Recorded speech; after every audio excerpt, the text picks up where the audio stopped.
Okay guys, इस video में हम देखने वाले हैं भारत से हम क्या सीखे जो चैप्टर है उसके टोटल क्वेश्चन आंसर को। तो हमारा फर्स्ट प्रश्न है कि समस्त भूमंडल में सर्वावित संपदा और प्राकृतिक सौंदर्य से परिपूर्ण देश भारत है। लेखक ने ऐसा क्यों कहा है? तो आप देखो, ये तो खैर सही ही बात है, तो इसलिए यहाँ पे हम आंसर देखते हैं। 1 मिनट में ब्रश। हाँ, तो यहाँ पे है कि लेखक मैक्स मूलर ने भारत की सभ्यता और संस्कृति को अपने शब्दों में परिभाषित करते हुए लिखा है कि भारत वह भूमि है जो स्वर्ग से भी सुंदर और सुहावना है।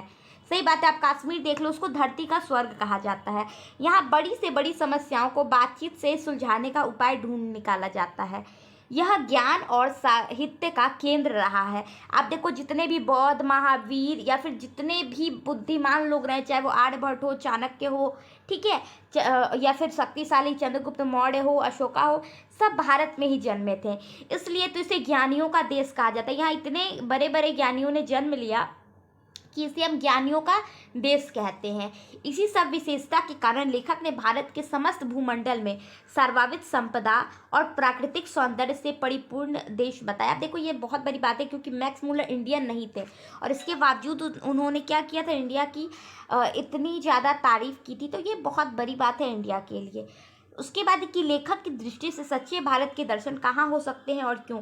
तो आप देखो कि महात्मा गांधी भी कहा करते थे कि जो सच्चे भारत का दर्शन है वो गांव में हो सकता है। क्यों? क्योंकि भारत गांवों का देश। आप देखो, यहाँ पे मैक्सिमम जो जनता है वो गांव में निवास करती है, जहाँ आज भी एक साथ प्राकृतिक, सांस्कृतिक और व्यवहारिक सुंदरता एक साथ देखने को मिलती है। सही बात है, यहाँ पे आप देखो प्राकृतिक सौंदर्यता भी, गांव कितना सुंदर लगता है, बिल्कुल हरा हरा, उसमें फ्लावर्स लगे रहते हैं। जब वसंत आता है तो गांव और भी खूबसूरत हो जाता है। वहाँ के जो सांस्कृतिक कार्यक्रम होते हैं वो बहुत अच्छे होते हैं। वहाँ पे व्यवहारिक गुण आप देखो कि बहुत अच्छे से लोग मिलजुल के रहते हैं।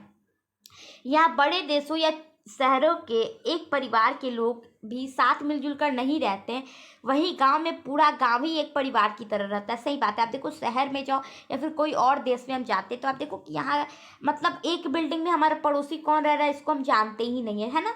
लेकिन गांव में क्या होता है कि पूरा गांव ही एक परिवार की तरह रहता है। तो ये बहुत बड़ी बात है कि यहाँ पे इतनी ज़्यादा एकता देखने को मिलती है। फिर है कि भारत को पहचान सकने वाले दृष्टि की आवश्यकता किनके लिए वांछनीय है और क्यों? तो आंसर है कि यूरोपियों के लिए, यूरोपियों, ठीक है, यो के लिए भारत की प्राकृतिक सुषमा यानी सुंदरता पहचान सकने वाली दृष्टि वांछनीय। वांछनीय मतलब कि उन लोगों के पास नहीं है ये दृष्टि, जिनके द्वारा यहाँ की शांति, समृद्धि के साथ साथ आर्थिक संपदा को बर्बाद करने की हर बार कोशिश की गई। आप देखो, यूरोप ने हमेशा, आप देखो ब्रिटेन हम पे 200 साल मतलब आप देखो लगभग क्या किया था कि कब्जा किया हुआ था। वो हमारा हर तरीके से दोहन किया, यहाँ का शांति भंग किया। लास्टली देखो, अब जाते जाते कश्मीर मतलब पाकिस्तान और हिंदुस्तान को अलग कर दिया। इतना बड़ा मतलब देखो कि जनहानि हुई, लोग आपस में लड़े मरे कटे, इतना कुछ हुआ। उसके बाद भी इन्होंने मतलब हम लोग सोने की चिड़िया कहलाते थे भारत। उसके बाद इन्होंने इतना लूटा, अभी देखो उतनी अच्छी हालत नहीं जितनी हमारी पहले थी, अंग्रेजों के आने से पहले। तो उन्होंने हमेशा ही इसे बर्बाद करने की साजिश की है। लेकिन आज भी भारत अपनी सच्चाई और शांति को बनाए रखा है। केवल आवश्यकता है तो उसे पहचान सकने वाली दृष्टि की। लेकिन फिर भी क्या है, हम आज भी आप देखो कि उन डेवलप्ड कंट्री में हम डेवलपिंग कंट्री कहलाते हैं, यानी विकसित देशों में हम विकासशील देश कहला रहे हैं और लगातार हम लोग आगे बढ़ते जा रहे हैं। तो बस दिक्कत किस चीज़ की है? तो इसे पहचानने की। हमारी सक्सेस तो है, बस इसको देखने वाली नज़र चाहिए। फिर है 4 नंबर क्वेश्चन कि लेखक ने किन विशेष क्षेत्रों में अभी रुचि रखने वालों के लिए भारत को प्रत्यक्ष ज्ञान आवश्यक बताया है? तो आप देखो कि लेखक ने ज्ञान विज्ञान, भूविज्ञान, वनस्पति विज्ञान, जीव विज्ञान, मानव विज्ञान, पुरातत्व, भाषा विज्ञान, साहित्य, इतिहास आदि क्षेत्रों में अभिरुचि रखने वाले के लिए भारत का प्रत्यक्ष ज्ञान आवश्यक बताया है। मतलब ये इन सब में ज्ञान क्या है? प्रत्यक्ष यानी डायरेक्ट आवश्यकता है। फिर 5 नंबर क्वेश्चन है कि लेखक ने वारेन हेस्टिंग्स के संबंधित किस दुर्भाग्यपूर्ण दुर्घटना के हवाला दिया है और क्यों? तो आप देखो कि बंगाल के जो प्रथम गवर्नर थे जनरल वारेन हेस्टिंग्स, उन्होंने वाराणसी से प्राप्त डाडिस नामक सोने के 172 सिक्के को ईस्ट इंडिया कंपनी की वाही लूटने के ख्याल से सौंप दिया। ये थे ना मतलब अजीब बकलोल टाइप के आदमी थे। क्या हुआ, इनको दारिस नामक एक सोना का सिक्का मिला। अब देखो बहुत पुराना सिक्का था, अगर इस पर शोध किया जाता तो हमें पुरानी सभ्यता, मान लो हो सकता है वो हड़प्पा सभ्यता से हो या फिर उससे भी पहले का हो, तो 172 सिक्का था। तो ये क्या कर सकते थे, उन सिक्कों का सही जगह पे भी यूज़ कर सकते, बट इन्होंने क्या किया, तारीफ लूटने के लिए ईस्ट इंडिया कंपनी को दे दिया वो सिक्का और तारीफ लूट लिए।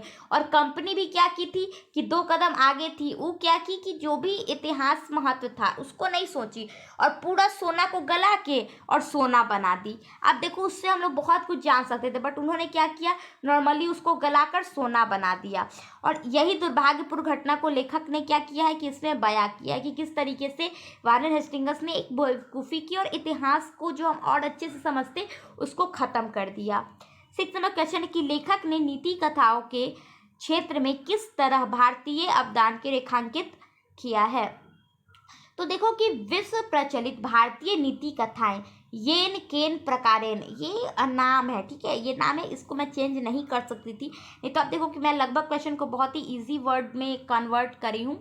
तो यहाँ पे येन केन प्रकारेण इसका नाम है। यूरोप पहुंचकर यहाँ कुछ परिवर्तन होकर आम लोगों के बीच लोकप्रिय बनती रही, जिसे लेखक ने इसे नव जीवन में संचार के रूप में उल्लेखित कर नीति कथाओं को प्रतिष्ठित किया है। पश्चिम की ओर जाने पर कथाओं का प्रमुख कौन कौन है, तो शेर की खाल है, उसके बाद गधा न्योले है और चूहे की कथा है। शेर की खाल में गधा, सॉरी, पहला कथा है शेर की खाल में गधा और दूसरा है न्योले या फिर चूहे की कथा। ये सब क्या है कि नीति कथाओं में से है। 7 क्वेश्चन की भारत में यूरोप व्यापारी संबंध में प्राचीन प्रमाण लेखक को क्यों दिखाई देते हैं। अब देखो कि भारत के साथ यूरोप के व्यवहारिक संबंध की जानकारी के स्रोत बाइबल में उल्लेखित उन वस्तुओं से है जो भारत के अतिरिक्त किसी अन्य देश में पाई ही नहीं जाती। अब देखो बाइबल क्या है कि यूरोप का है, बट फिर भी उसमें बहुत सारी चीज़ें ऐसी चीज़ें मेंशन है जो सिर्फ भारत में पाई जाती, जैसे हाथी दांत, शेर, चंदन, बंदर। आप देखो अभी पुष्पा मूवी आई थी, चंदन के उसमें तस्करी के बारे में दिखाया गया था, बंदर, ये सब क्या है। और यही नहीं, शहनामा की रचना के समय भी व्यापारिक संबंध थे, जिन प्रमाणों का उल्लेख लेखक किया है कि मतलब हमारा संबंध बाकी देशों से बहुत पहले से चलता आ रहा है। 8 नंबर क्वेश्चन की भारत की ग्राम पंचायतों को किस अर्थ में और किनके लिए लेखक ने महत्वपूर्ण बताया है, स्पष्ट करें। तो लेखक ने भारत के ग्राम पंचायत को प्राचीन युग के कानून के रूप में बताते हुए इसे कानून के छात्रों के लिए आवश्यक बताया है। यह आधुनिक युग में भी प्रेरणादायक हो सकता है, इसी कारण इसकी जानकारी महत्वपूर्ण है, ठीक है। 9 नंबर क्वेश्चन है कि धर्म की दृष्टि से भारत का महत्व। तो आप देखो कि ये तो हम सब जानते हैं कि विश्व के प्राचीनतम धर्म जो सनातन धर्म है उसका जन्म कहाँ हुआ है, भारत में हुआ। आप देखो जो नॉर्मली हम लोग हिंदू धर्म कहते हैं ना, वो सनातन धर्म होता है, तो हम उसी की बात कर रहे हैं। लेकिन इसके अलावा भी कितने धर्मों को प्राकृतिक उद्भव भी भारत में हुआ है। इस प्रकार भारत का अनेक धर्म जैसे वैदिक धर्म, बौद्ध धर्म, जैन धर्म आदि का जन्म कहाँ हुआ है, तो भारत में हुआ है। स्टार्टिंग में मैंने बताया। इनके अलावा पारसियों की जरथ्रिस एक धर्म है, वो भी कहाँ है, तो भारत में। आप देखो पारसी थे तो बाहर के, बट यहीं पे आके ये बस गए। और इन्हें आप देख लो पारसी लोग कहाँ रहते, गुजरात साइड में बहुत ज़्यादा बस गए और बहुत पढ़े लिखे होते हैं, बहुत सक्सेस होते हैं ये लोग, होमी जहांगीर भाभा एंड ऑल, ये सब क्या है, पारसी। आप देखो ये लोग जब मतलब जब इनकी मृत्यु होती है तो ऐसे होता है ना, हिंदू धर्म में उनका दाह संस्कार होता है, मुस्लिम में दफना दिया जाता है, बट जब पारसी लोग मरते हैं ना तो एक होता है टावर ऑफ साइलेंस, यानी एक बड़ा सा छत टाइप का होता है, टेरेस टाइप का, टावर टाइप का, जैसे पानी टंकी होता है उस टाइप का, और वहाँ जाके जिंदा लाश रख दिया जाता है और उसको चील कौवे नोच नोच के खाते हैं। और कहा जाता है कि जितने ज़्यादा जैसे आदमी जिंदा रहता है तब तो लोगों के काम आना ही चाहिए, और जब मर जाए उसके बाद भी लोगों के ही काम आना चाहिए, किसी का पेट भर जाना चाहिए। तो इसलिए वो क्या करते हैं कि उस तरीके से उनका मतलब मृत्यु के बाद इस तरीके से उनका देहांत, मतलब क्या आप कहोगे, अंतिम संस्कार करते हैं। तो ये इसलिए ये कहना गलत नहीं होगा कि यहाँ अनेक धर्म का एक संगम है। सही बात है। आप देखो सभी धर्म क्या करते हैं, यहाँ पे मिलते हैं। जहाँ सभी देश धर्म के आधार पर लोगों को मार काट रहे हैं, वहीं भारत सभी धर्मों का सम्मान करते हुए अपने देश को धर्मनिरपेक्ष घोषित कर रखा है। आप देखो पाकिस्तान क्या है, इस्लामिक कंट्री, यहाँ पे हिंदुओं की स्थिति बेकार है। वहीं पे आप देख लो नेपाल में क्या है कि वो हिंदू राष्ट्र है। श्रीलंका में भी देख लो सिंगली और तमिल जो धर्म के आधार पे हमेशा वहाँ पे क्या होता है, लड़ाई होते रहता है। तो जहाँ अगर हम दूसरे देशों की बात करें तो धर्म के आधार पर लोग बहुत ज़्यादा मतलब मार काट कर रहे हैं, बहुत जनहानि हो रही है। बट हमारे यहाँ क्या है कि हम सभी धर्म का सम्मान करते हैं और हमने अपने आप को धर्मनिरपेक्ष रखा है, यानी किसी भी धर्म को ज़्यादा या कम मतलब नहीं, सबको बराबर मानते हैं हम। उसकी बात क्या है कि इस प्रकार हम देख सकते हैं कि धर्मों की दृष्टि से भारत विश्व में महत्वपूर्ण स्थान रखता है। तो यहाँ पे हमारा चैप्टर कंप्लीट हो जाता है। Bye bye, take care.